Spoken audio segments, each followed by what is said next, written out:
Welcome back to Off Ball Takes. This is your host, Yarby Laws, and this is my co-host. Christopher Wells.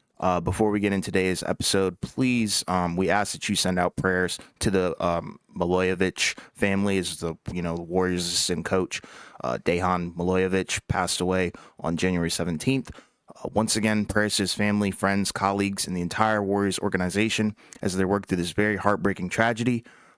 Very influential Serbian player, coach. A lot of players have attributed their success to things that he has taught them, even coaches. I'm sure, you can Google stories and whatnot. But yeah, it's a very heartbreaking moment for the NBA family. And yeah, very somber, but we'll kind of just leave it at that. Yeah, I mean, I think he also, I believe he also coached Jokic as well, Yes. before coming into the NBA. And I know, as a result, right, because it was during a team dinner, I think was when the heart attack happened, right, and then he was Yes. in the hospital, and then, obviously, it was really awful, and then, as a result, right, the last couple of games that the Warriors would have had, they, postponed it, right, Yes. understandably so, to give everybody, some time to kind of figure stuff out and Yes. grieve. But yeah, like you said, thoughts and prayers out to him and his Yes. family It's a very as tough well. time. Yeah.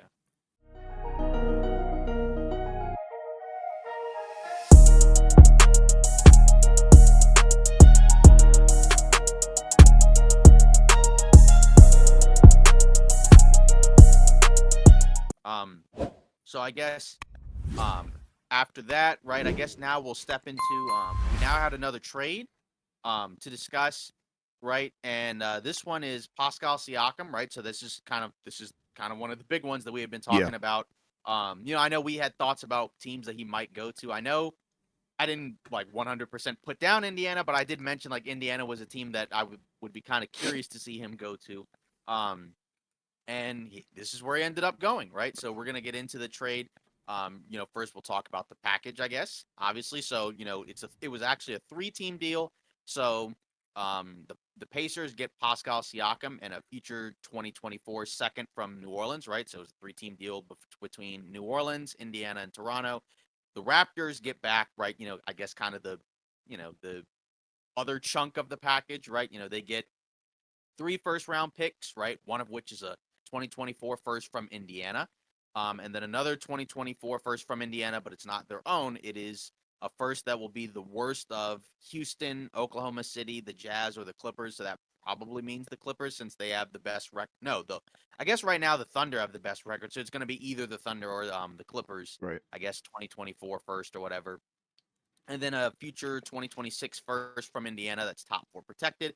And then they also get for players Kyra Lewis Jr. from New Orleans, Bruce Brown Jr. from Indiana, and Jordan Noir from Indiana. And then the Pelicans just get cash considerations. They don't really get anything in terms of players, because I think their goal was to get under the luxury tax, and Yeah. now they've gotten that. So I guess we'll start from the Indiana perspective, right? Absolutely. Indiana, they get the biggest player in the deal, right? Pascal Siakam, right? Former champion, right, for the Toronto Raptors. Now, going to Indiana, right, to play with Tyrese Halliburton. It sounds like that's where he wanted to go. That's who he wanted to play with. Um, and he started the season off kind of slow, right? He wasn't really shooting the three well. But then, as of late, he's actually shot very well from three in most of the games that he's played in. Aside from I think his last game against Boston, right? But other than that, right, like 5 of 6, 3 of 5. So he's shooting 30, just under 32% from three on the season when he had been shooting in the 20s for most of it. He's averaging 22, 6, and 5, 52 from the field, 76 from the free throw line. Um, and pretty much, he's bringing the star power right to Indiana, right? Just, you're consolidating some of what you already had and turning that into a more talented guy to, kind of balance out the roster, right? You Sure. get more of versatility, right, with Siakam that you don't get quite as much of from the other guys. Not that they're not, two-way guys, but Siakam's just an overall better player on both ends of the floor. He's not a superstar, right, but he is a guy that I think will make the Pacers better, and I think it helps them in two ways, right? Because one, it moves them up a tier from what they were before. I'm not quite sure if I would put them like in the Eastern Conference contender favorite list, right? But they are a better team than they were before, Hmm. and they could be one of those teams where like if they get the right first round matchup, or if just something goes their way, you you would feel a lot better about being able to get out of the first round, you know, maybe second round, depending on who you play. Um, but I see this more so as a move that kind of helps also set them up for next season as well, right? Going into next off season where you can sign some guys. You won't have the same cap space, right? Because you'll be re-signing Siakam, but you'll be able to kind of, figure out, okay, this is what worked this past season. So now let's try to get more of, certain types of guys that we want, right? Obviously, Indiana is not like a prime destination for free agents. So it makes sense, right? This is kind of like what you call, I guess, pre-agency, right? Now, I think Yeah. it was I remember Rob Pelinka for the Lakers last year, right? He used the term pre-agency, right? So you're getting a guy that you want right now as opposed to gambling that he just comes in free agency. So they got their guy, right? So I think he definitely makes them better. And I feel like that's probably the best part of the trade. And then when you look at it from the Toronto perspective, right, you do clear up cap space, right? So, they'll have some cap space in the offseason to do whatever they need to do, right? Whether or not it's sign some other guys, or, maybe be one of those teams like some of the other teams last season where they take on contracts, right? In exchange for picks.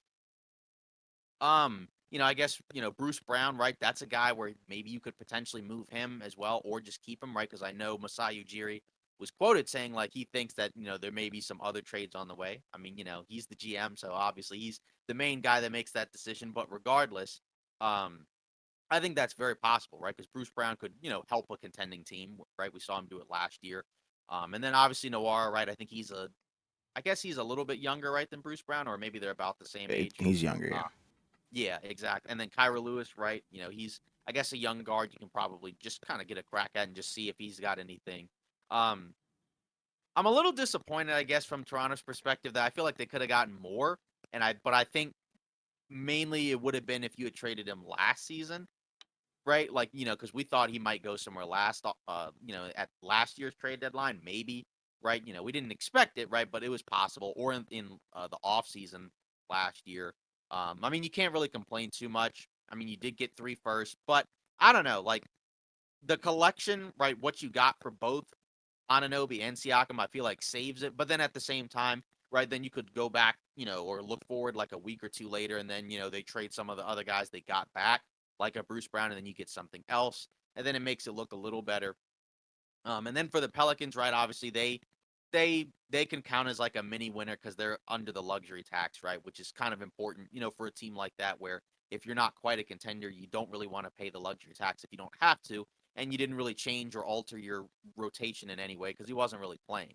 So, I mean, I guess I would still call it like a win-win-win, I guess, for all three teams. I mean, I'd like it the most for Indiana, because like I said, I don't love I just feel like you could have gotten maybe a little bit better player return for Siakam. But what you got back from OG Anunoby, I think, was better than you would have expected. So it almost maybe kind of balances out as opposed to like just being like a complete dud of a return for Toronto. So I guess, and then also it sounds like and we'll, obviously I'll get into it more once you kind of discuss it, but it also sounds like he was sort of like I said, kind of angling to go, you know, to a team like Indiana, right? So that Yeah. could also be the other factor, right? Where if other teams don't believe that he'll sign past, this season, right? If he doesn't resign, then you don't trade for him because then that's a huge gamble, right? But with Indiana, obviously, if you're giving up 3 firsts, right, you're very confident that you bring him back. But what were your overall thoughts on the trade? Because like I said, I'm cool with it for all three teams. I do feel like Toronto could have potentially gotten more, but at the same time, like I said, you balance it out with Anunoby, I think. Yeah, I guess for from my point of view, to start, I'm gonna start with the Pelicans. It's cash considerations. It's like, okay, cool. Yeah. Kind of just brush that under the rug a little bit. But I'm really intrigued with the Raptors because it was a while ago where we were talking about the Raptors and we were like, what's their direction? What's their sense of direction going to be? And initially we thought it was going to be, okay, yeah, we're all in on young talent all the way because what their returns, what they got in return, um, and then getting RJ Barrett and quickly. So it's like, it's kind of interesting to see them kind of flip flop in an odd way where they get, a bunch of first round picks, which is good. I think that's very good value. It's just, what is the direction? So it's interesting to see them go 50-50. Maybe another move evens that out, and puts, a little bit more it tips the scale maybe, and we get to see more young talent come to Toronto, or we get to see more picks on the way. So that is intriguing to me. But I'm glad they have fully committed and fully commenced the entire rebuild. It's not a soft rebuild. It seems like they're going to go ahead and um, hopefully stick with Scotty Barnes, because I think he's going to be their future guy, and I think that's a great way to start a rebuild is, start with the young guy, start with the not generational talent, but for sure, I think he's going to be a potential perennial all-star kind of talent. So I think that's a good way to start your rebuild. So it should be interesting to see what they do for the deadline. I think they're a team to watch for the deadline for sure, because they do have a bunch of talent that they can flip, like I said, into even more young talent or more picks. And then with the Pacers, it was kind of intriguing as well, because I think when the rumor first got announced that the Pacers were one of the front runners for Siakam, we were like, does this really put them over the hump? Probably not. But I think it does address a lot of their issues that they have had as of recently. It's interesting. They don't really have a lot of size at that forward spot. I guess Right. Neesmith, who's like 6'5", Matherin 6'5", Buddy Hield 6'4". I think they've all like played significant minutes at the 3 and 4 and whatnot. So now that you have Siakam, who's a bigger guy than those guys, and can fit that offense that they typically like to run, which is where they rank, I think, 7th or 8th in 3-point attempts, but then also 11th in 3-point percentage and 2nd in pace. So they're a fast-paced team, and they like to shoot threes. Whereas Siakam, he's not necessarily the greatest 3-point shooter. So you have those guys around him that can shoot and space the floor. So I think it'll be a match made in heaven. I'm just not too sure if that puts them as like a contender. You know what I mean? I think it puts them kind of like right in that New York tier, I guess, where it's like you feel good about them, but you just don't really think that they have a shot at the title this year. I think with time and the ability to build even more, I think in the future, that should be interesting, because like you said, they don't attract free agents. You got to build through the trade, you got to build through the draft. And if you're going to be good, as long as Tyrese Halliburton's on the team, I think you're going to be good. So it's probably going to put you in that tier where you're not going to hit on a lot of draft picks that could potentially change your team drastically. So it is, I think, a smart move to give up a little bit of your future just to be able to get a guy that can help significantly, especially offensively. But I think the most intriguing thing for me from the Pacers also was the fact that they didn't end up giving up, a guy like Matherin or Jarace Walker, so young talent. So that tells me that whatever negotiations were going on, the fact that they were able to keep Benedict Mathurin, who is a young guy, I would have thought that he would have probably been like the main person involved in this trade. Like you would have had to have given up somebody young. But instead they went for Bruce Brown, which is kind of intriguing because they did just sign him, I think, in this offseason, in the last offseason. So, I mean, that's kind of a head scratcher, but I think he does have a lot of value to the point where you can move him if you're Toronto and get back some interesting stuff. But yeah, it's like this move could pay off, but it also could kind of blow up in your face. But I think it's a good value for both sides. I'd probably give it like a BB kind of thing. I'm not Yeah. ready to really give it an AA, because I don't think it puts like one team in the firm driver's seat of anything. Like, it kind of just improves both in terms of their situations and where they are right now, because it's like we already know Toronto's not competing for a championship, but this is a Yeah. great start to their rebuild. And then obviously Indiana's not really, I guess you could say they're vying for a championship, but we all know that they're not quite there yet. Like maybe in a couple of years we can probably put them in that tier with like Milwaukee or Philadelphia or something like that. Yes. I guess you got to look at it from the perspective of, with Indiana, you're a better team than what you were before with Sure. Siakam, right? You have Siakam now. So you're in a better spot than you were when it was Bruce Brown, right? As opposed to, because, like, say Noir wasn't playing quite as much. I know he was putting up numbers at times, right? But I don't think he factored in necessarily to Indiana's future, right? So the only, you know, big rotational guy that they were giving up is Bruce Brown, Yeah. right? So that's where, if you're Indiana, that is where it's, that's a significant upgrade. Like you said, at a position that they don't have a whole lot of guys where that's their natural position, right? Because, like you said, it's a lot of guys that are playing small ball forward, but they're not really power forwards. Like you said, Neesmith, not really a power forward. Yeah. And then other guys, right? Now they kind of have like a weird glut, of other forwards at that position now. So it's like, and probably not all of them are going to play, right? Like in addition to Siakam, you also have like Jalen Smith. You still have Jarius Walker, and Obi other guys. Toppin. Yeah, Obi Toppin and other guys like that, right? So all those guys and those, well, Walker wasn't playing, right? But Toppin and Smith were. So they were kind of like going back and forth as the starting four. So one of those guys now is probably going to be the guy that's the backup, and then the other guy um, will, I guess, not really play much, right? Yeah, So maybe they could also potentially move a couple of those other guys. I don't know if they actually will, because that may be a lot to do, like in the span of like a week or two. I guess we're 3 weeks away from the trade deadline, but regardless, um, I think it makes a lot of sense for Indiana because again, like I already said, they don't get free agents, so you have to trade for these type of guys. And to have a guy where it sounds like he's going to want to stay there, that helps. And you already have a really good foundational piece with Halliburton. And like you said, as long as he's healthy, they're going to be a good team. So those picks don't really, won't really amount to quite as much as they would have like a few seasons ago when they were, like a bad team sure.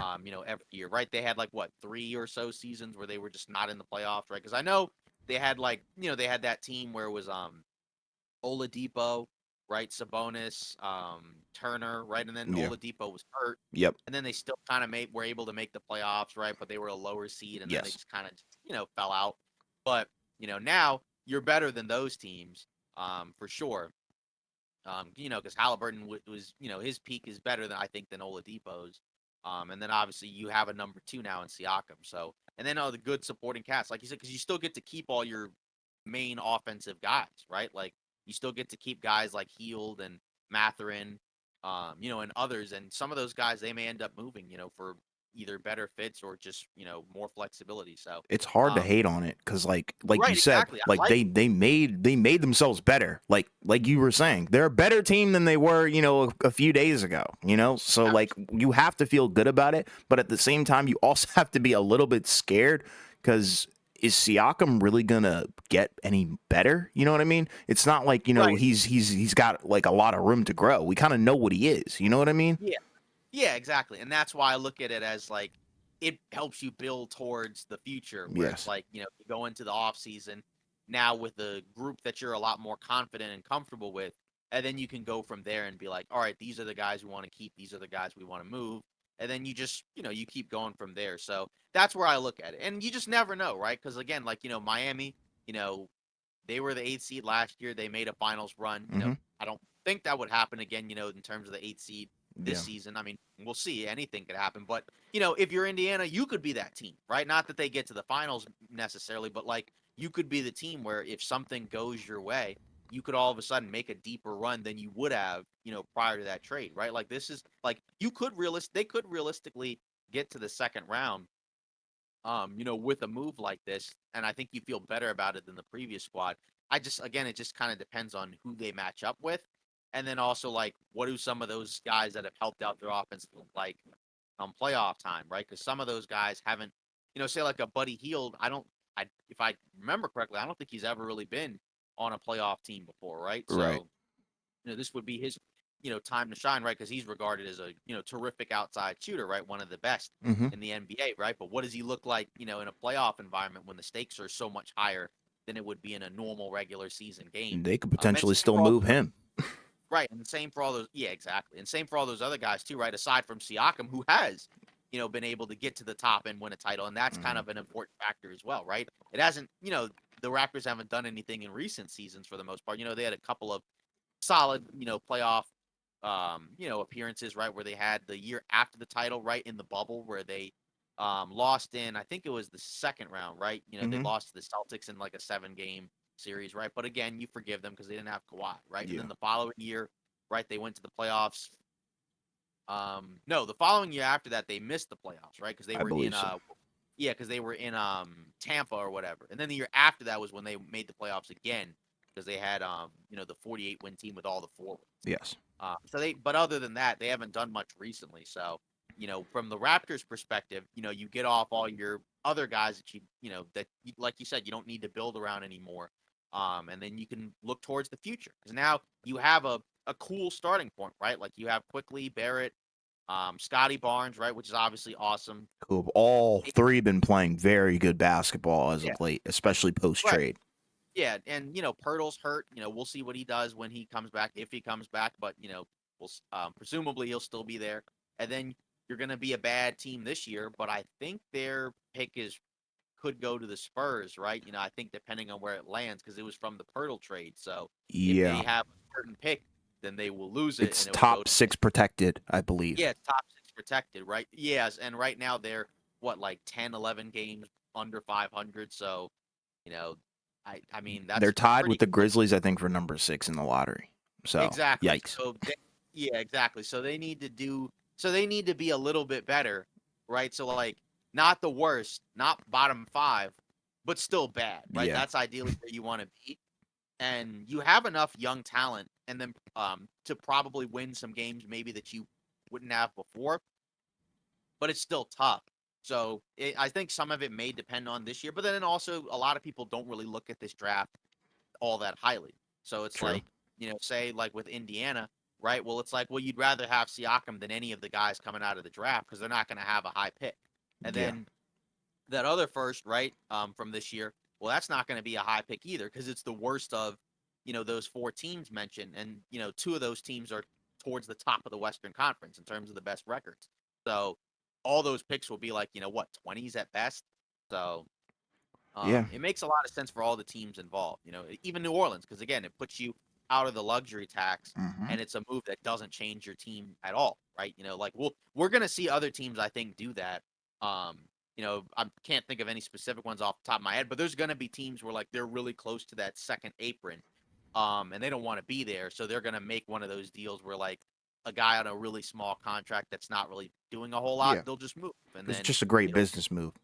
exactly. So, like you said, I think it makes sense for all the teams involved, and that's how I felt about it as hmm well. I like it the most for Indiana, Yep. because like I said, I feel like it would have been nice for the Raptors to get a little bit more. But again, when you combine it with OG, and then potentially you combine it with if they do anything else, then it may not hurt you quite as bad as it would have been, right? Especially because again, now it's cool that they're doing all these things and moving these guys as Yeah. opposed to just letting them walk in free agency like we hope that they wouldn't, right? So Yeah. they're doing the right stuff, I think.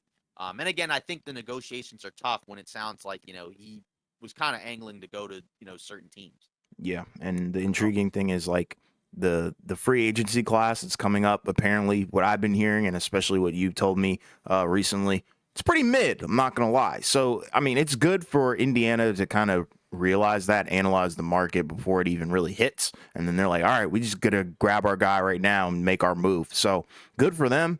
And like I said, the main kicker here is like they were able to keep their young guys like Benedict Mathurin. I feel like if the Raptors got Benedict Mathurin, I would be a little bit higher on the Raptors, but since, they didn't yeah, and the Pacers were able to keep him, you got to feel good about this from both parties, yeah, especially considering the Raptors got all those first round picks. yeah. And then because like just to reiterate, so I'm Sure. gonna read you some of the free agents that are gonna be upcoming. Mm-hmm. And then you tell me, if you're I'm buying. interested in signing these guys to big money. So Yep. Klay Shoot. Thompson, um, Tobias Harris, Nope. James Harden, and he's going to re-sign with the Yeah. Clippers, so you can probably take him off the list. Siakam, same thing, he'll Yep. re-sign with Indiana. Gordon Hayward, Kyle Lowry, DeRozan, right? Buddy Hield, Mike Conley, Joe Harris, Spencer Dinwiddie, D'Angelo Russell.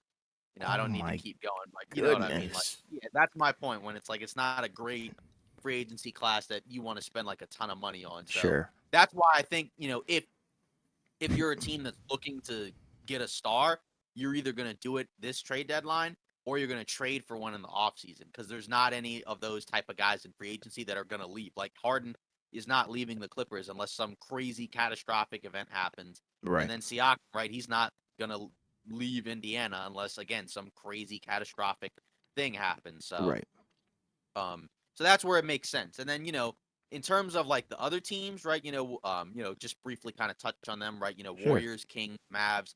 Where do they kind of go from here, right? Because say like with a team like a Dallas, I just don't really ever feel like I never felt like that was a realistic get.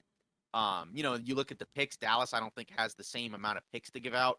Oh. Um, I mean, they have players that are kind of in Bruce Brown's tier.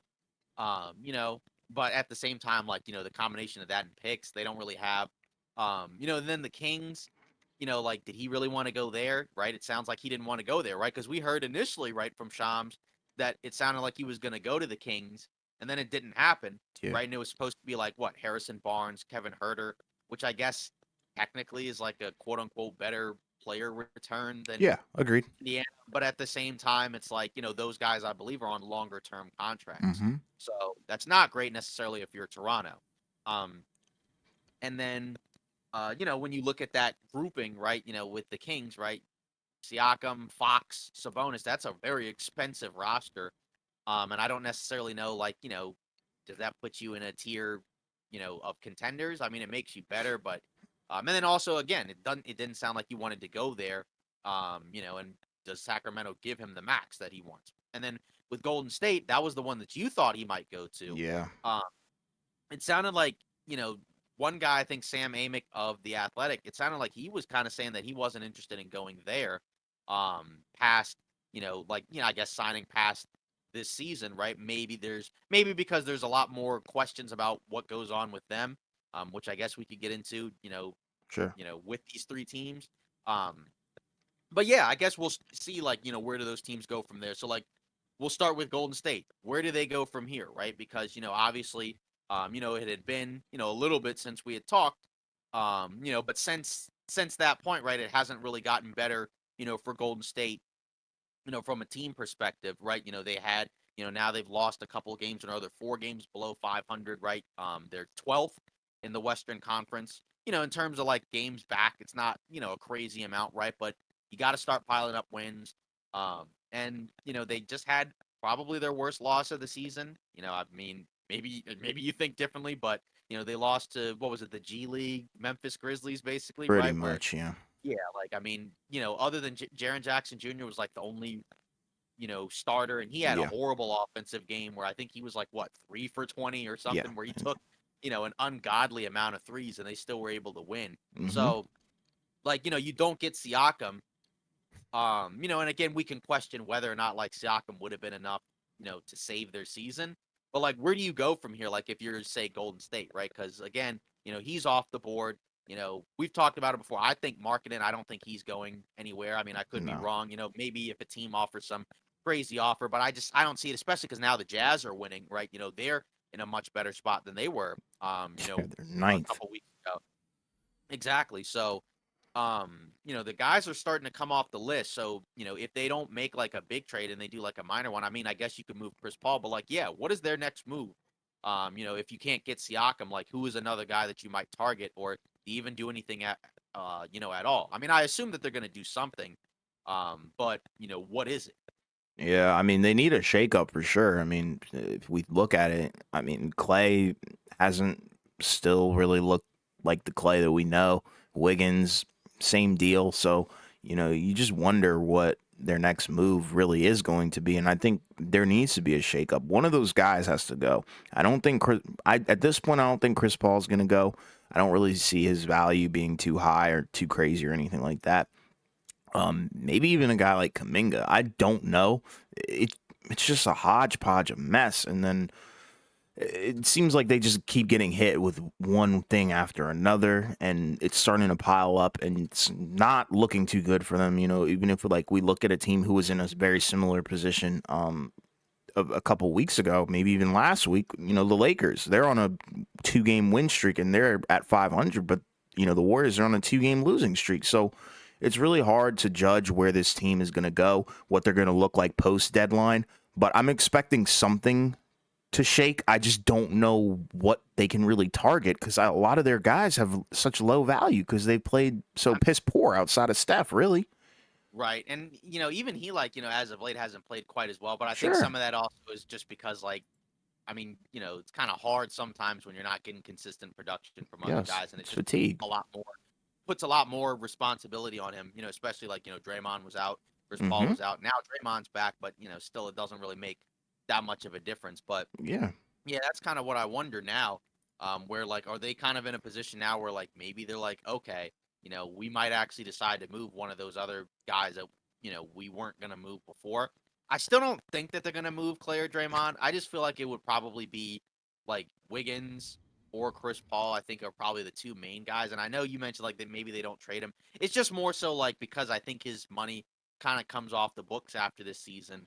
A team may look at that, kind of like Westbrook from last year, where Right. it's not really the player you're trading for. It's just like the expiring salary that you're, moving. Okay. And then the hope is that I think their hope is probably like if we can move one of those guys, it's not helping us, or like, just an expiring contract that might help us with some cap flexibility, and then maybe we could make some type of Laker run like last season, where like we can make a push for the play in and then make a deep run that way. I mean, it's tough because there's still a number of teams ahead of them. I mean, the Rockets have lost three straight, right? So that's kind of helped them in the sense of like if all those teams, if Utah, LA, and Houston were all like on multi-game winning streaks, you'd be in real trouble. But Yeah.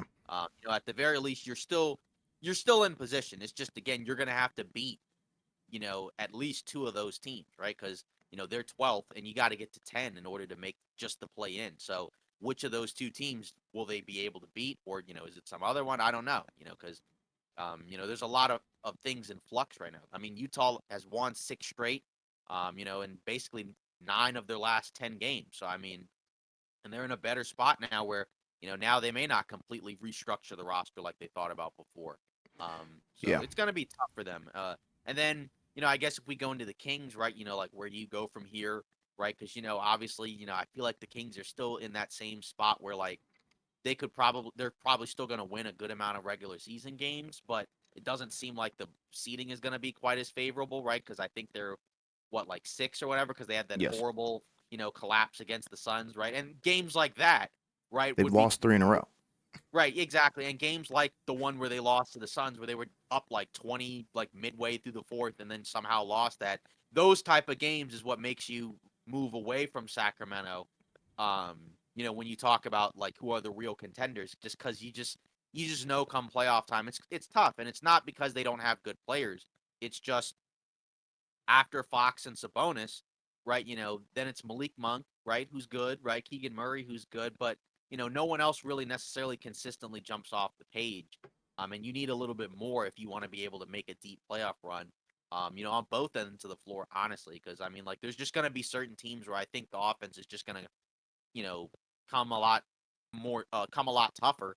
And then at the same time, right, the defense is still, at times kind of inconsistent. So, it would have been nice to have Siakam. I mean, again, I don't necessarily know if it would have changed a whole lot. It would have made them better. But they had kind of been in rumors, earlier this season. So do you expect them to kind of do something where they bring in some more star power, or is it probably like maybe they do a smaller move and maybe they're like a little better, but not quite enough to make you feel that much different? It's kind of funny. I was thinking about this, and it goes back to last year's offseason. And I think the Kings might actually push for a guy like Kyle Kuzma, a guy maybe who's on a rough team, but, given the right opportunity, could probably contribute to a contender. But it's so hard for me to place Sacramento as a real and true contender because, like you were saying, they're going to win a bunch of regular season games, but will it translate to the postseason past the first round? Who knows? I don't think so. I think they're kind of on the same level as the Knicks, where you feel good about them at times, but sometimes you don't. Like, there's just gaping holes that I think they need to patch up.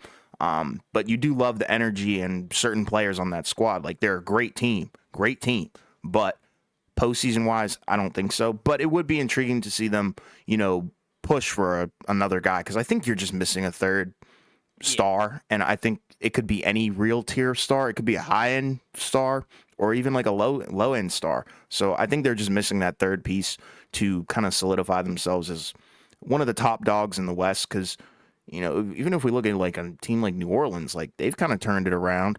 Clippers have turned it around completely. Like I just don't really feel like they're a lot better, even than teams that are below them. Like I don't really feel like the Kings are that much better than like a team like Dallas or even really Phoenix right now. So it's really tough to gauge them because, like I said, I have them more in like the fraud category, pretenders. But regardless, I think they just need a really good deadline, and I think they do have the pieces to move. Like even like a guy like Kevin Herter. I think people that haven't had the greatest of production throughout the first half of the season, I think those are targets that I think teams would be interested in, and would get like a decent amount of return value for them.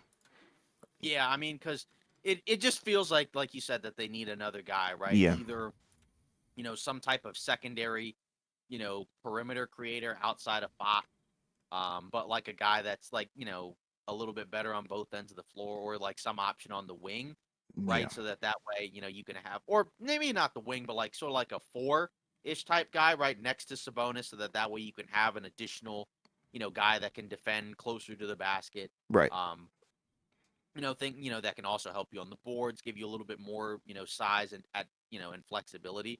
Because it just feels like there's certain teams where it's like that's just really tough, right? You know what I mean? Because it's just like, they don't have like a lot of great options where it's like, well, what happens like if they go small, right? Well, if they go small and Sabonis isn't out there, they don't really have like certain guys at certain positions that make a lot of sense, right. to help out on both ends of the floor. And like and again, you're just lacking in certain, talent areas. So that's where I think, like you said, they don't have to make like a major push where it's like we like they don't have to get like, let's go get a top 15 guy or something like that, Right. right? But like, can they get somebody at a position, like I said, like that four spot or the other guard spot? That's more of, like I said, a two-way guy, with a little bit more size to help them out. Because I Yeah. think that's kind of the main thing. Like, again, it's like with some of these teams, you have guys that are playing rotational minutes that probably on a playoff team just wouldn't play a whole lot. So if you can kind of upgrade from those spots, or like I said, in the Kings case, get guys that you literally don't have, that's where you're in a better spot. And like there are guys where like they're not quite as good as Siakam, but they would Hmm. probably still make the Kings a better team than what they are right now. You know what I mean? Absolutely. Yeah. Because like you And then, said, like you said, there's like teams, there's players on that team, like you right, said, who are just a little so, but on exactly. Like other guys could come in and make an immediate impact. yeah, like you mentioned a Kuzma, right? Like if you Yeah. got a Kyle Kuzma, obviously he's not Siakam, right? He doesn't offer the same versatility, but he's still a guy where it's like at that position you don't have any other like fours really. I mean, I guess Keegan Murray kind of plays the four, but it Here and feels there. like he honestly also just like put him at the three kind of. Hmm. He just doesn't offer the creation, but still, um, I don't know. Like, but that's what I think. Like, if they could get like a Kuzma, I mean, it makes them better, right? I don't Yes. necessarily know, like you said, if it automatically like takes them out of the quote unquote pretenders category, Right. but it puts you in a better spot than what they have right now. Just again, like there, if because that's how you got to look at it. You can't necessarily just look at it as, will we win a championship if we make this trade? Because only one team can win it Yeah. every year, anyways, and like more often than not, it's not gonna be you. But Exactly. but can you make moves where it's like, can we get closer? Could we get to a spot where like if we do this deal, we're in a better spot than we were before, right? Like say like again, we talked about it last year, right? Like the Lakers deal last year. Yeah, they didn't win the title, but if they didn't make a trade at all, right, they would have probably missed the play in, right? And then you could have been in a spot where maybe guys are unhappy. Maybe all of a sudden, I'm not saying LeBron or AD requests a trade, but like, you just have a lot more questions about, what's going to go on, Sure. you know, from that season onward, right? But now you're in a better spot. Yeah, the record hasn't been what you wanted, but I'm talking about from the perspective of last season, right? That's why you do a trade, like that, where it's not a trade that completely kills your future, and it helps your present. Like that's how you got to look at it. Sometimes you just have to look at it in small transitional steps, not necessarily like, you know, from point A to point D. Right. Sometimes like just look at point A to point B. Because Yeah. sometimes you have to get to one spot before you get to the next, right? While Because like also being aware of the big picture, you know? right, exactly, yeah. Because it's very unlikely that you're going to go from like, oh, we just made the playoffs for the first time in 20 years to, okay, this season, now we're going to go to the conference finals or we're Right. going to go to like, that's not always the path, right? Like, sometimes we've seen teams go from, one tier to the other, but it's still not usually within the span of a year, right? Like even Golden State, right? Like they didn't go from, oh, we made the playoffs for the first time to the NBA finals, right? They made the playoffs a couple years. And then, the third season, right, is when they went to the finals, Yeah. right? It's trial and Things error. like exactly. So that's how you got to look at it, I think, if you're the Kings, because you still have like some young guys where it's like, you know, obviously like the windows are usually not quite as long as you think, Hmm. but like it's not like if we screw up this year, right? Like we'll never do anything. You know what I mean? Like you Yeah. still have, yeah, like you still have a few years, right? You know what I mean? But at the same time, sometimes that's not the case where it's like, you know, some of these teams, right, they didn't, make that push, and then now they're in a much worse spot than they were before. So, Sure. either way, like I think if you're the Kings, you don't have to go for like the home run, slam dunk, superstar trade. I think Right. that's kind of the main, point that I'm trying to make out of that. Yeah, just gather impact players, collect them all, like Pokemon cards, Yeah, honestly. And I'm not even really trying to be funny. Like I think that's a right. pretty decent analogy is like, if you collect a decent amount of these impact players, and really build a solidified bench and rotation, I think you can feel really, really good about the Kings because I think their core, at its heart with Sabonis and Fox, I think that's an underrated duo. Like, no lie. I really think that is an underrated duo, but the team itself as a whole, you could just see that there are some fatal flaws within that organization, roster construction wise. Right. And then, I guess in terms of like where do the Mavs go from here, right? They had, a crazy hot start to the season, right? Where what were they like 8-2 or Mm-hmm. something ridiculous like that, Yeah. right? They've kind of slipped since then, right? Now they're seventh in the Western Conference, right? Basically in play-in territory, which is where I think we kind of expected them to probably Yes. be. I think somewhere between like that 6 to 8 range. Um, something like that, because again, like we already knew that their offense, right, is really good. It's just the question is the defense, and the defense is still, not where you would like it to be, right? I mean, Yeah. it's 19. It's better than last year, right? So that helps. Even the offense is 11th. I know some of that has been they've had some guys in and out of the lineup, right? Like Luca missed a few games. He just came back against the Lakers right the other day. And then, so you had some games where it was like Kyrie and Hardaway, or, and other games like that. So, but either way, um, they're still a good team. But like at the same time, it's more so because like, unlike say the Kings, you have a top five guy, on your roster. So, it's like you said, the ceiling for Dallas, even if they don't finish with a better record than the Kings, they have a better chance to go further because that foundational piece is already better. It's Sure. just a matter of, where do you go from here, right? Can they get, some more forward depth? But the issue is you don't have picks, so you're probably gonna have to move some of these other guys, right? So could you move like a combination of like, do you take a Hardaway or do you take a guy like a Josh Green or Jaden Hardy? Maybe you consider Grant Williams in there, right? Just like how Indiana traded Bruce Brown. Maybe you consider Grant Williams. I'm not saying that they Yeah. are going to trade him, but just like stuff like that. That would be Because I intriguing. don't think right, because the backcourt is not going anywhere, right? Like you're not trading Luca, you're not trading Kyrie, right? They're playing well enough where like those questions are probably relatively fine. Yes. It's more so about the other guys around them. Um, and again, you didn't get Siakam, but I still feel like there are other guys that you can get that can still make Dallas better.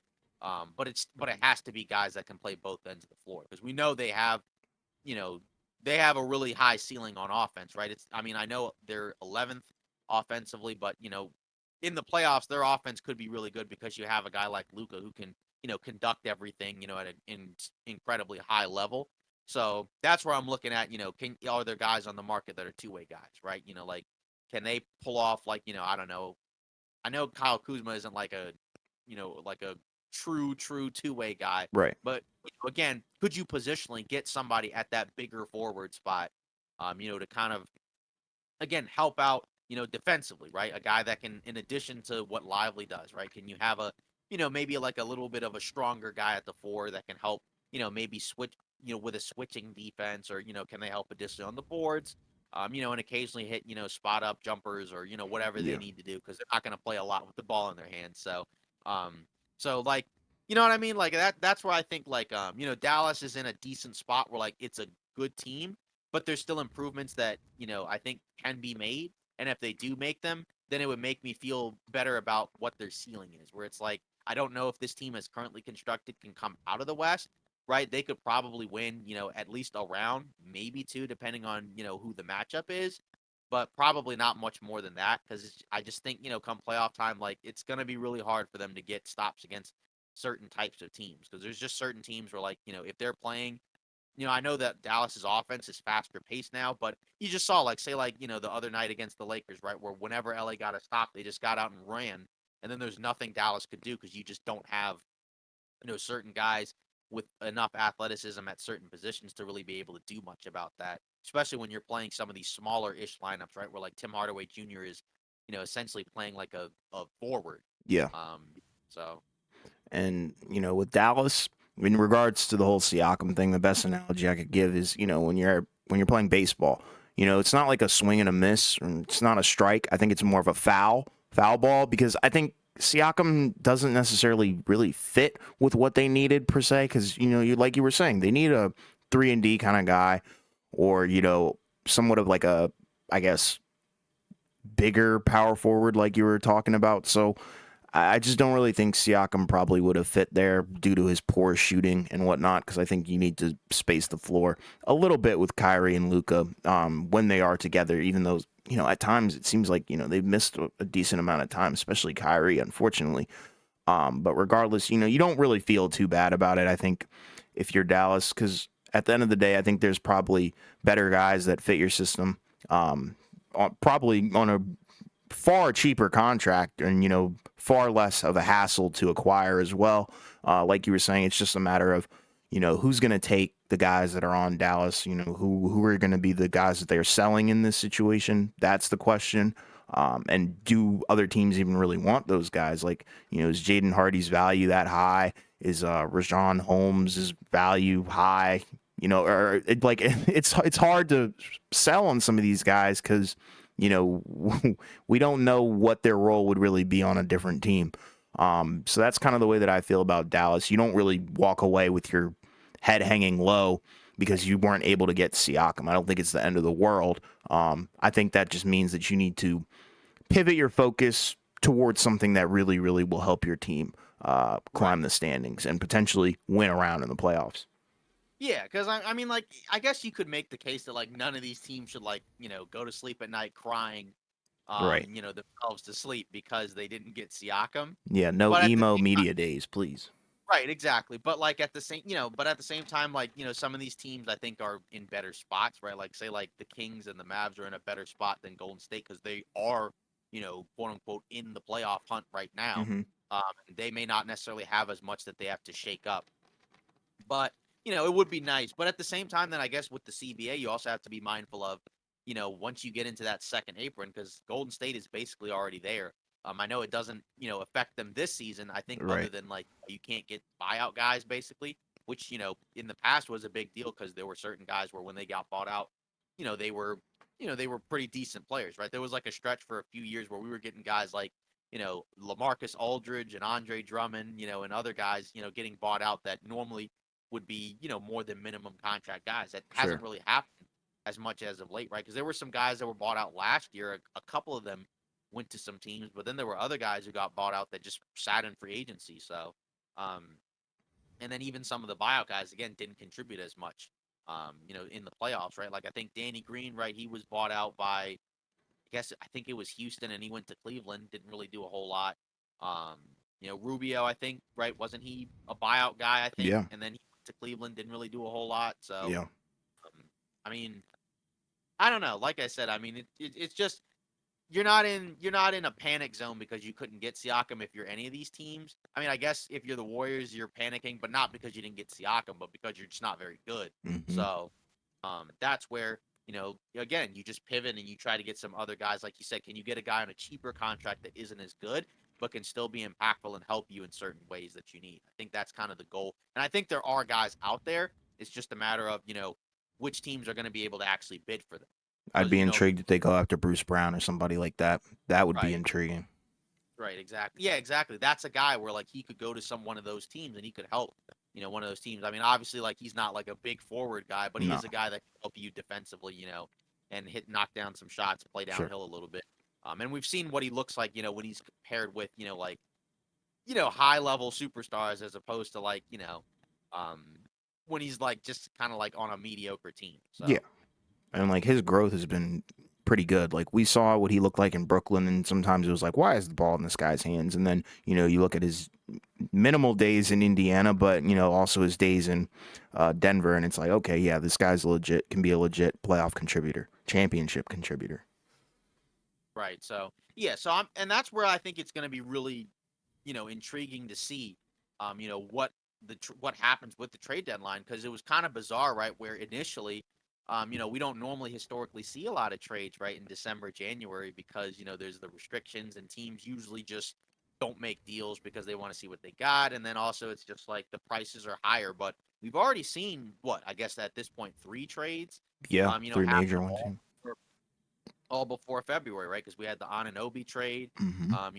between the Raptors and the Knicks, right? And then we had the Wizards trade, right? The Wizards Pistons one, which is smaller scale, but still. Yeah. And then we also had right, this one, right, the Siakam one, right? And so I mean, two of those 3 trades are relatively significant trades, involving high profile guys, right? And Yeah. it sounds like there may be more on the way. So we'll continue to keep everybody posted as it goes on. Yeah, and I feel like it's probably due to the fact that this is a historically weak free agency class. So it's like I feel like these teams are probably going to want to target the guys that they want to get now, rather than later.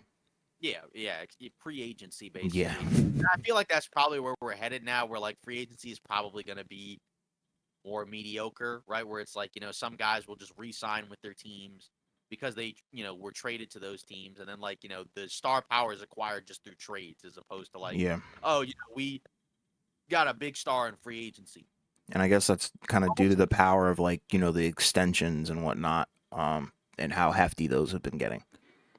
Right, exactly. Like, and like for some guys, they'll have lost some money, right? Like, say Siakam won't get the supermax, not because I mean now he's ineligible for it because he was traded, but he Right, wasn't getting it anyways because he wasn't going to be All NBA this right, year.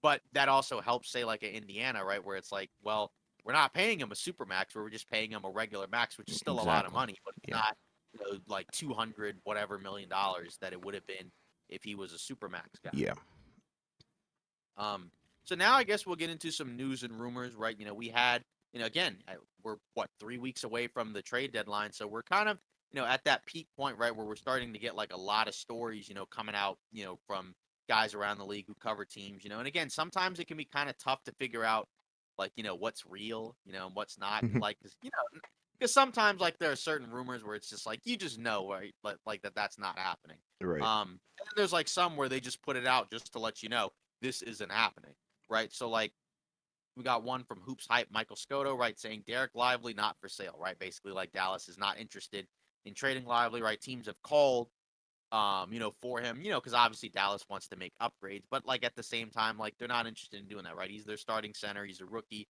playing well, he's on a very cheap contract, right? Because he was a, lower-ish draft pick, right? I guess I know he was in the lottery, but still, it's not the same as like the Yeah. number 1 pick, and he's impactful, right? It's not the same as like a guy that we drafted that isn't doing anything right now. So I mean, it's expected that he would have value, but it's also very expected that Dallas wouldn't want to move on from him at all, especially in his rookie season. So, that kind of makes sense to me. right, exactly, and and it also mentioned right like that they've kept tabs on say like a Jeremy Grant right in Portland, That's maybe another a guy. forward. Yeah, exactly. That's another guy in Portland. Now his contract obviously is very high, Yeah. but at the same time, right, like, you may have to be like, well, we couldn't get, this guy, so maybe we can get this guy. Again, Yeah. very expensive, but he could kind of fit the mold of like that, forward type guy that you're looking for. I mean, like he doesn't really rebound, so I don't really look at him as like a true 4, but he is a guy that can score, at that forward spot.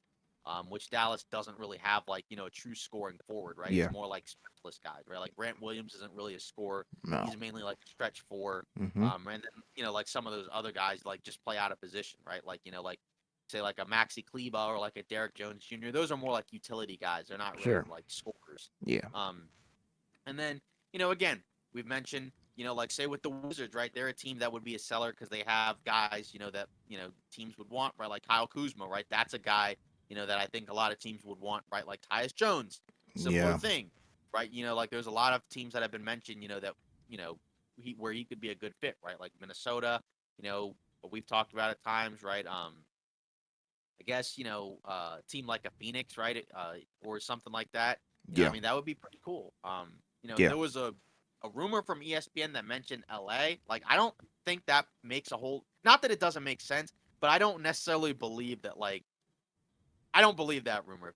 I don't, you know what I mean? Like, Yeah, it and it's made, like, what would you guys give us for Tyus Jones? well, Not to say like, Tyus Jones's value is like low or super high or anything like that. It's just a matter of does that really work out, and would that even really fit For Right, LA, like I don't think I so. guess because my perspective is it's like, you know, it's kind of a lateral move. You know what I mean? Like, is there like a big gap between like say D'Angelo Russell and Tyus Jones, right? Like, I Tyus mean, Jones more efficient, but yeah, Tyus that's Jones about is it. more efficient, but like, that's about it. And it's like Yeah. even in the playoffs, right? His efficiency kind of goes down. He's kind of small. Yeah. Um, like I don't know. Like, I'm not saying that, like, I mean, anything can happen, right? They even mentioned Colin Sexton, which also I'd be confused at from Utah's perspective, mainly because they've been winning games.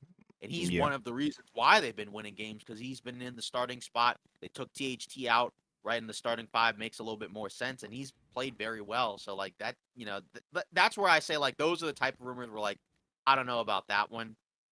I mean, I guess I'm not in a position to say like whether or not something's real or not in the rumors because it's not like I have inside information. But Right. just those like some stuff like that is where like I kind of raise an eyebrow. It's like Okay. we just heard like what like 2 weeks about Dejounte Murray, and then it's like Tyus Jones and Colin Sexton. That's kind of random. But with LA, you don't truly know what they're gonna do because it's like they always tend to make a trade that's not necessarily like the obvious one, right? Because like when they first traded for Westbrook, right? Like his name was mentioned as a trade possibility, but it wasn't the one that like was talked about the most. Right. And remember, initially that one was even funnier, right? Because the other trade was announced first, and then it was like a pivot, right? Where it was like Yeah. Buddy Hield. It's like no, because Woj put out Buddy Hield, and then Shams was like, nope, actually it's Westbrook. And then even last year when they made that deal, for most of the year we were talking about the Indiana one, right, where it was like Hield and Turner Hmm. and two first. The Utah one was kind of mentioned, but it wasn't, one that was a big focus. And then D'Angelo Russell was the part where like that was never talked about, right? Yeah. Like I know you mentioned, way back when like he could have been a potential trade target because Yeah. he was in trade rumors, but like, we didn't actually think he was gonna end up like part of that package. Yeah. You know what I mean? So like that's where it's like I don't know about that one. I mean, those are not names I would have thought of. So Anything can if it's happen. right, exactly. So like from their perspective, like, but it makes sense. Like if you're looking to make a deal, right? Like you're probably thinking of like, okay, an upgrade from like a D'Angelo Russell, and then maybe another upgrade at one of those other positions, so that way you don't have to rely as much on as like on a Reddish or like a Torian Prince. Not that those guys can never play for you, but those guys probably aren't guys that should be playing like 30 minutes a game, right? Like that's a Right. lot for guys that are probably on most teams, more so Prince, right? Where because like I could see him as like, like a ninth, 10th man on a team, but probably Sure. not like a starter, Heck playing no. 30 minutes a game. That's a very That's why we high were role. questioning it. We were like, can we like, minimalize maybe the Torian Prince minutes? And it's not like he's a horrible player. He's the reason No, that they've not been bad at losing. all. It's just there's other guys on that roster that probably should get a little bit more playing time. Right, because like, now as of late, now they went back to the lineup before, right, where they started, the two guards, right, and now they're not coming off the bench, right? Because Yeah. remember we had the weird stretch where it was they both started, and then Reeves was playing poorly. They Yep. benched him, and then later they benched D'Lo and started Reeves. Yep. And then at one point, well, no, before they benched D'Lo and started Reeves, I think at one point, right, they were both coming off the bench. Yeah, so they went from both starting to one of them coming off the bench. Then both of them came off the bench, and now they're both starting again. It's just kind of a weird thing, but And the cycle continues. yeah. Then next up, right, the Knicks, they would be interested according to um SNY, right? Bruce Brown, right? So that would kind of be interesting. Okay. If they got him, right, that's another guy that seems to fit the profile of the type of guys they want, right? Guys that can play both ends of the floor. Guys that are like tough, gritty players. If they can get him, I mean that's pretty cool. Yeah, I like it. Um, you know, yeah, I mean, like I think that makes your team better, right? And I would assume it would probably be like the Fournier contract, and maybe like a second or something, and then maybe some more salary filler, Yeah. with another guy that's not playing a whole lot. If you could do something like that, I'd like that for New York. I mean, I think there are other teams that will also want him. And obviously, if you're Toronto, you choose what the best deal is. But if you're the Knicks, that's something that I would really like. Yeah, I think that should be one of their primary targets. I hadn't really thought of that, but I think Bruce Brown will probably be a valuable guy and definitely a more sought after player come this deadline. So I am intrigued to see, what teams are really, really interested in the guy. Right. And then in addition, right, so it sounds like according to Mark Stein that because John Collins has played well, during this recent stretch, he could be a guy that they're no longer gonna be as adamant to trade. So maybe it's Good. possible, maybe that he's actually found a home. Because again, you look at the Jazz, right, and we've already mentioned they're 9-1 in their last 10 games. And you're getting a lot of really good performances out of a number of players, and he's a guy that's been a starter, right? He's, I guess, kind of been acting sort of as the starting center, kind of, right, where it's like, right, Colin Sexton, right, I guess Clarkson, right? Or does he come off the bench? And then it's like Markkinen, and Yeah. John Collins. And then like, Walker Kessler, who was a starter last year, he comes off the bench now, right? Olynyk comes off the bench. They're a really good offensive rebounding team while still being able to, score at times. So it's kind of an interesting mix of guys. And I think that, with Collins playing better, it like we'll see what happens as the season goes, comes to a close, because we're in the second half of the season. But that's cool to see, right? Because it was a guy that we had liked, that we thought could potentially help Utah, and it didn't necessarily seem like that early on. Yeah. Where it's like the numbers were fine, but the impact wasn't quite there. And we were talking about like, oh, they said that he hasn't learned the system, so they're probably going to trade him. But now I guess he's learned the system Yeah. or something And he like figured that. out his jump shot too. He's shooting like Yeah, almost 40% from three. So it's right. always good to And see. that's right, and that's kind of like, you buy low, on a guy like that, and if it pays off, right, then that automatically makes your team better. So that's good. That's a good get from Utah, right? They got him Absolutely. from Atlanta for basically nothing.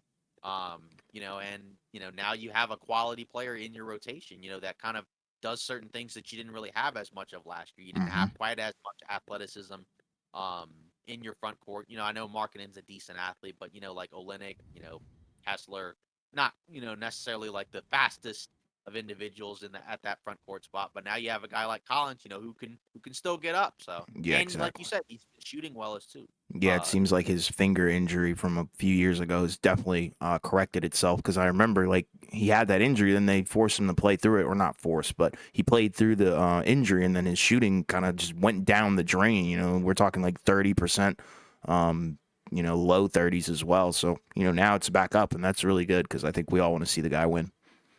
Right. Another team that's expected to be active at the deadline, according to Shams, is the 76ers, right? Makes sense, right? They've been, you know, one of the three, I guess, best teams in the East. They've been a little bit more up and down because Embiid's been hurt, Hmm. but he's healthy now, right? He just played against, right, the Nuggets and, an MVP, I guess, type matchup, For sure. which is always kind of fun to see, right? Two elite guys going at it at the same position. Embiid came out on top this time, but just in terms of the moves, they did mention they will not pursue DeJounte Murray, Levine, or Siakam. That doesn't mean that they won't. Well, I mean, they can't get Siakam Yeah. now, obviously, but the other guys are still, I guess, in play. But it's kind of like goes back to what we said, where like if you're Philly, it may be a little bit dangerous, to kind of, go all in on one of those type of guys because those aren't necessarily the type of guys that lift you into another tier. Maybe they make you better, but it's like if are we a Zach Levine or a Dejounte Murray away from being like one of the true favorites in the Eastern Conference? Probably not. No. Um, so it may be a situation where like you make some other moves around the margins, which is I think kind of what we felt like they should probably do. Yes. Make some moves around the margins, maybe get some more two-way guys, and then see what you can do, in the off season, right? Where maybe you can put yourself in a spot where you can trade for a guy that may, want out in the summer, right? Because some of these guys that teams have talked about are that are not on the table now, they could be in the off season, if things get really ugly, right? Like say with Atlanta, right? Trae Young's not on the table right now. And I'm not saying Philly should go after him, but I'm just Hmm. naming him as like a guy where it's like he's not on the table now, but give it a few months and then the Hawks miss the playoffs again, and this time maybe not even make the play in. And maybe you start hearing some more frustration from him and maybe he wants out. I'm not saying he will ask out. I'm just saying like, if those caliber of guys, there's always one in the offseason. And Yep. if you're Philly, that may be what you want to do where do some stuff that helps you now, but don't completely go all in, and then see what you can do in the postseason, and then build off that in the off season in the summer. Yeah, or even like, to kind of build on that, like even if just theory crafting here, say Donovan Mitchell is really upset with, how Cleveland does in the postseason or something, goes horribly wrong for them. He's like, get me the heck out of here. And then, Philly has that opportunity to kind of swoop in and, be Superman because they have so many assets. So it would be very intriguing to see what they do. I personally would probably say, you could play the waiting game, but you also probably should take advantage of this window that you have because you arguably, I know this is going to pain me to say this, but you arguably have the best player in the league right now. And then also, Maxey is on a tear. The other guys are definitely contributing as well. Coaching seems to be, pretty good. So, they win their games. They win all the games they really need to. And that kind of tells you the direction of that team. So I think it's one where if you're Philly in the front office and the fan base, you got to buy into this team because they've been on a tear, in my opinion. I mean, if there's something that happens at the deadline where somebody better than those guys just pops up, then you absolutely go for it. Yes. I'm just saying, like, in terms of those guys, I wouldn't necessarily go all in on, Right. the names that they mentioned. Agreed. Obviously, one of them you take off the table because he's already gone. But Sure. but even so, I wouldn't have done that either. You know what I Right. mean? So, Yeah, I um, wouldn't go for those like B tier superstars, you know?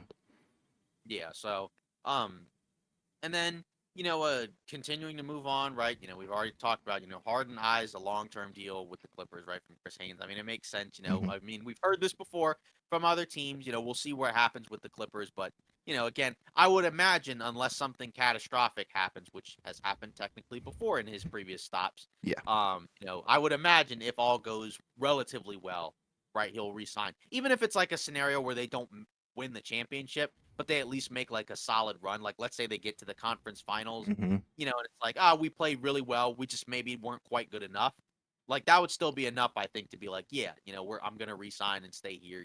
It's because you already got Kawhi to sign an extension. Yep. You imagine Paul George is also next at some Yep. point.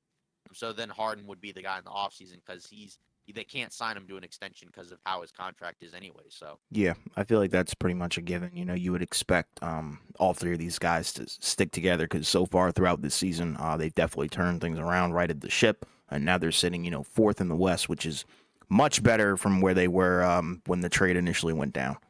right, yeah, because especially like early on after the trade went down, because remember when they first made it, they had that stretch where they lost what like 6, 7 games in a row, Yeah. and now since then they've been way better, and now they're amongst the top teams in the NBA. So Yes. that's a pretty significant turnaround, and again that speaks volumes about why we liked that trade for both teams. Where again like it seemed kind of weird, right? I know there were some people that probably were like, it doesn't make sense from the Clippers' perspective because, like, this guy, hasn't worked out in the previous situations. But we just also looked at it from like, if you're the Clippers, you had no choice because you probably maxed out with the iteration that you had before, right? Where like, they always were, solid in the regular season, but then like somebody would get hurt or something ridiculous would happen, like a 3-1 lead, and then, Yeah.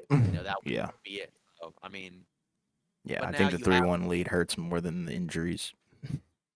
Yeah, because that one you actually had like a realistic They chance, had it. to do something. Where yeah, like nobody thought at the time that they were gonna do that. Yeah. The following year, right? They got to the conference finals and took the Suns to 6, but then Kawhi wasn't there, Yeah. in that final series, so you just knew that like they weren't gonna be able to get there. But Yeah. uh, but now it also helps that those guys are healthy this year as well, right? Sure. Because that's also the other big thing, right? Because that's been the main problem I think the last few years is that one or the other ends up missing significant time. In the last couple of years it's been Kawhi, right, because of the ACL injury, but still that's the biggest thing. Um, so if those guys can stay healthy, right, they're gonna be in that contender mix, right? Like you said, like let's say the Kings, finish with a better record. I mean, I don't think they're going to, but like you would feel better about the Clippers than the Kings, just because like you just, they have the pieces that say like the Kings don't have. Sure. Even amongst like even like the guys at the top, right, where it's just like you feel better in terms of having Kawhi, Paul George, and Harden than you do, Sabonis and Fox. And Paired then with a they also championship coach. So, Right, exactly. Yeah. So, and then moving on, right? Malcolm Brogdon's another guy that's generating trade interest, I right? forgot I about know him. he's been tied to teams like say New York, and others like that. I guess in New York, I don't know if he would be like used as a backup guard or as like another starter. I'm guessing backup guard. Have to be Just like a because six man or something like that to right, replace because like IQ, maybe. right, because behind Brunson is Miles McBride, who's played pretty well. Hmm.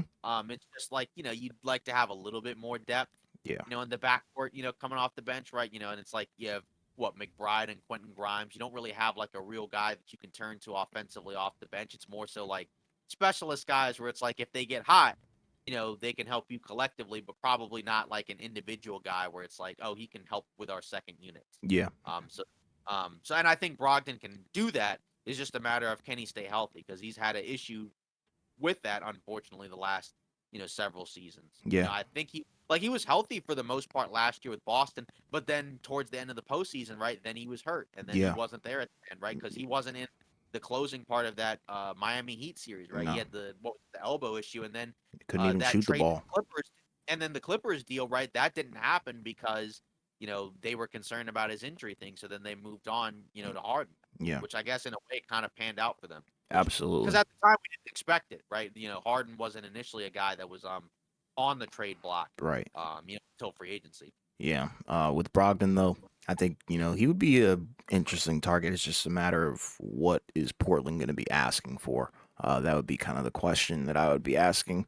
But regardless, I think you do have to feel good about targeting Brogdon because I mean the guy is a stud. We know that he can ball, and we definitely know that he has command. He has experience commanding second units, especially in Boston and Milwaukee previously. Yeah. Um, and then you move on to, I guess, probably like more of our last, kind of stuff. It's about New Orleans, and it's kind of the idea that a number of executives are trying to ask or get an answer for the question of like which New Orleans guy is probably going to be on the move, because obviously we know with the Kyra Lewis thing, right? That got them under the luxury tax, but then you go into next season, right? You're going to have to start paying some of these other guys, right? Like you're going to have to pay Trey Murphy. You're going to have to re-sign Valanciunas, right? And again, what's the ceiling for this team currently? Probably not quite a championship.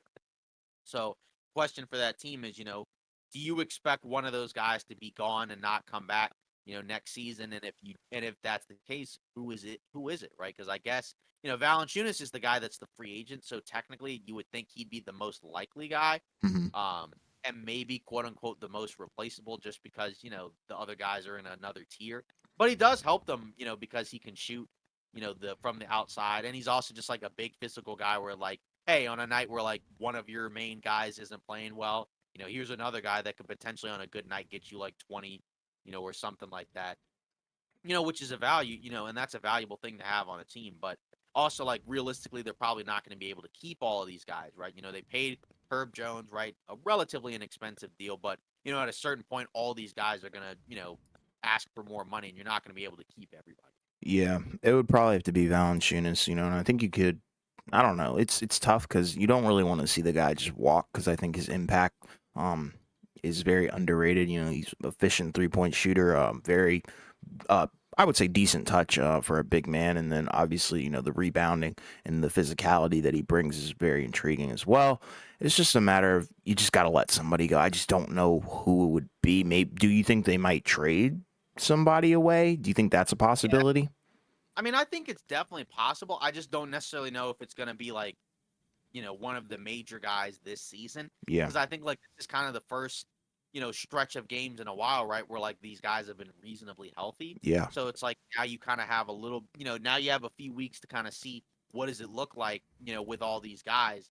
And, if they continue to kind of hang around in the standings, right, then none of those guys will go. But like, let's say if they have like some weird stretch where they just start dropping games left and right, maybe they might do something. But I expect like the main guys to probably not go anywhere. Like I don't expect like McCollum, to probably to yeah, be moved, anything like that, right? Because they're what, like fifth in the Western Conference. They had yeah, a couple of, they've had some bad losses here and there, right? Where it's like they have leads and then they blow them, and I think that kind of speaks volumes about what they probably really are as a team. hmm, But then they also have won at the same time enough games to still be like a top six seed. So if they stay in that range above the play-in, I don't really expect them to make like any major deals. I would probably expect, maybe they might move one of those other small contract guys, that's not really playing a whole lot, and maybe they yeah, can move that guy for like an impact player or maybe get even more under the sure, tax. But I don't really expect that like, at the deadline, unless like something weird happens where maybe it's like, all right, we have no belief that Valanciunas will re-sign, on like an inexpensive deal, so we're gonna just trade him now so we don't lose him, which right. could happen. But then So I also, feel what like does that do to your team? Like, does that make you significantly worse? right. So yeah, I guess it just kind of depends on what you get back. So Yeah, that's where I'm like, I'm not quite sure. But I don't think any of the main guys are going anywhere. Other than, like I said, I think Valanciunas is probably the odd man out, depending on what comes up Right. by the time we get to the deadline. Um, yeah, so that's pretty much it for today's episode of Off Ball Takes. Again, let us know your thoughts. On the Siakam deal, right? If you have any quote unquote, I think it's probably like quote unquote. I think it may be too early to say like who the real winner, losers, and all Yeah. that are, because you kind of have to see how it plays out. I think at we would say that we like the trade most for Indiana. That's probably the best way to frame it. Like, who do Hmm. we like it the most for? As opposed to like winners and losers like we've done in the past. Yeah. That's something that I think we're evolving with just in terms of the mindset of the deal. And Hmm. again, let us know, because there's ways to look at it. Like, maybe you like it more from one of the other team's perspectives. Probably not New Orleans, just because they didn't really get anything. But True.